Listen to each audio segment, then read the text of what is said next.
Alors je suis avec Sébastien Odo, qui est l'organisateur de cet événement, avec son équipe, hein, mais comme on ne peut pas avoir toute l'équipe, néanmoins Sébastien.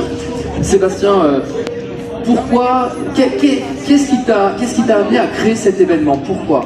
Alors la genèse en fait de l'événement, c'est une demande de la part des entreprises, des services à la personne dans leur globalité, de faire connaître leur métier parce que en fait ils ont énormément de mal à recruter sur les différents métiers que l'on présente ici, voilà, technicien d'intervention sociale et familiale, auxiliaire de vie, agent à domicile. Depuis maintenant quelques années, en fait, ce sont des métiers qui montent en puissance dans le sens où on sait que la population vieillit et que de plus en plus on a besoin d'aider les personnes chez elles. Donc on a forcément besoin de plus de monde pour pouvoir aider ces personnes, donc de ces professionnels.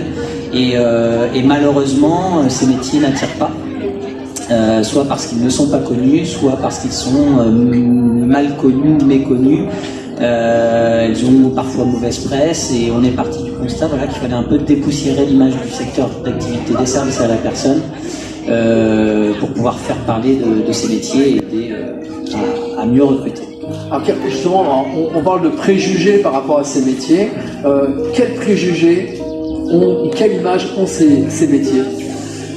Soit il y a pas d'image parce qu'ils sont mal connus, soit l'image est que souvent ce qui revient, c'est plutôt que ce sont des petits métiers finalement, des métiers qui permettent de se nourrir, etc.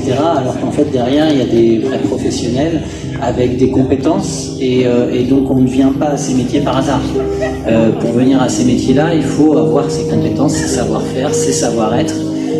Sinon, ce sont des personnes qui vont venir à ces métiers mais qui vont vite abandonner parce que ce sont des métiers qui sont difficiles humainement, difficiles psychologiquement, et donc il faut une vraie motivation et une vraie passion pour arriver à ces métiers-là. Donc voilà, l'idée c'est vraiment de donner cette envie-là et cette passion-là. On découvre par rapport à ce que tu dis des métiers difficiles, autant psychologiquement, physiquement et autres. Et depuis hier, on entend qu'il y a des suivis psychologiques aussi, qui n'existaient peut-être pas avant. Et aujourd'hui, il y a ça. Il y a une amélioration du métier, j'ai l'impression. Oui, bah moi, je ne fais pas partie de ces métiers-là, mais depuis que, en tout cas, je travaille avec les entreprises et services à la personne.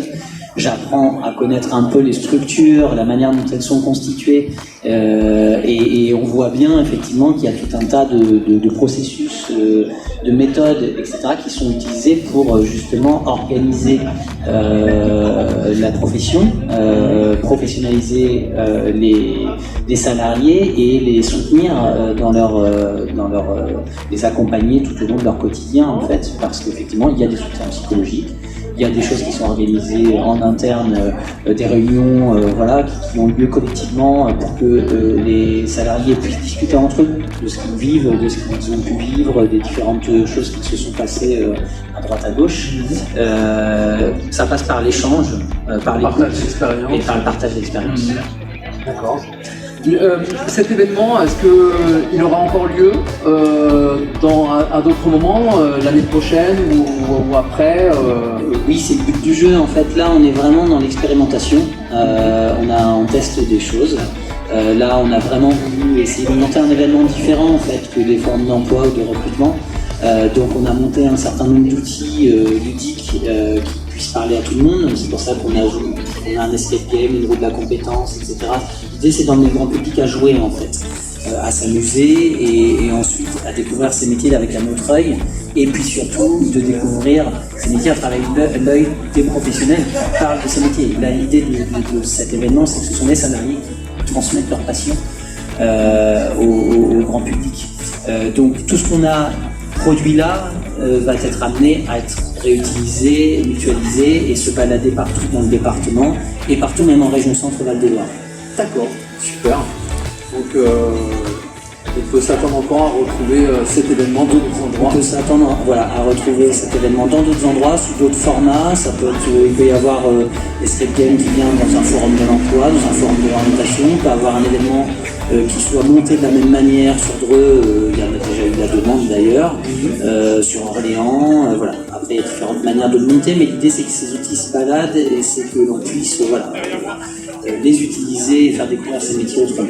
D'accord. Donc là, 2 jours de présentation sur cet événement où plein de professionnels sont ici, professionnels qui exercent ce métier avec passion, qui nous font des interviews avec passion aussi. Des offres d'emploi, on le répète encore, Oui. Beaucoup d'offres d'emploi sur ces métiers parce qu'il y a beaucoup de demandes. Oui, oui, tout à fait. Là, on a récolté l'ensemble des offres des entreprises qui sont présentes sur la place.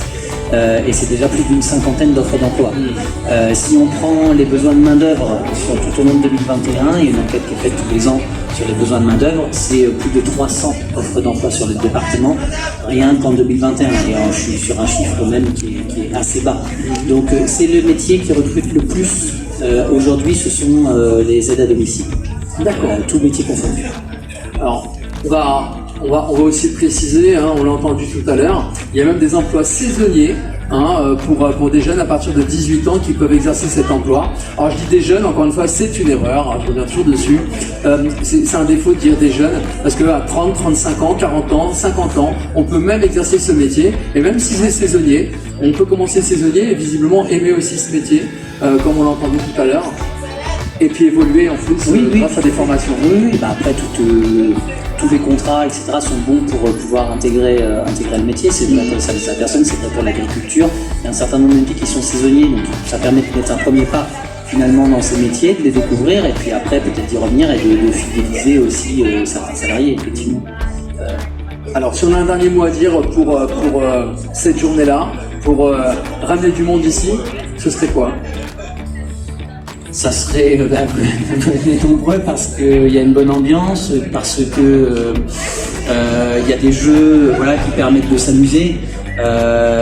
L'idée c'est vraiment de ne pas se prendre la tête, c'est des salariés ici qui ont le sourire. Donc même si vous ne destinez pas forcément à ces métiers-là dans votre entourage, vous avez peut-être des personnes qui pourraient être intéressées.